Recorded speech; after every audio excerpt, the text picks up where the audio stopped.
ৰাইজ থিয়েটাৰ আহিছে আৰু থিয়েটাৰ আহিলে আৰু আমি নেযাম সেয়াটো কেতিয়াও হ'বই নোৱাৰে। আপোনালোকেতো নিশ্চয় গমেই পায়, মোৰ আগৰ মিনি ব্লগবিলাকত দেখিবলৈ পাইছেই।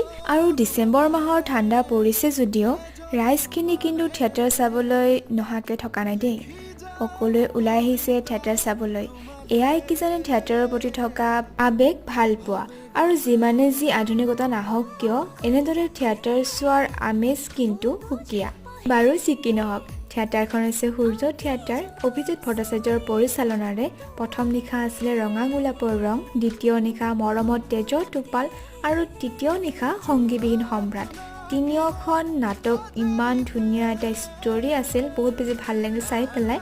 আৰু মই তিনিওখন নাটকৰে অকণমান ক্লিপছ আপোনালোকক দেখাবলৈ প্ৰয়াস কৰিছোঁ। আৰু মুখ্য চৰিত্ৰত অভিনয় কৰিছিল আমাৰ সকলোৰে পৰিচিত মৰমৰ উৎপল দাই, আৰু সেইবাবে নাটকখন বেছিয়ে ভাল লাগিল চাই।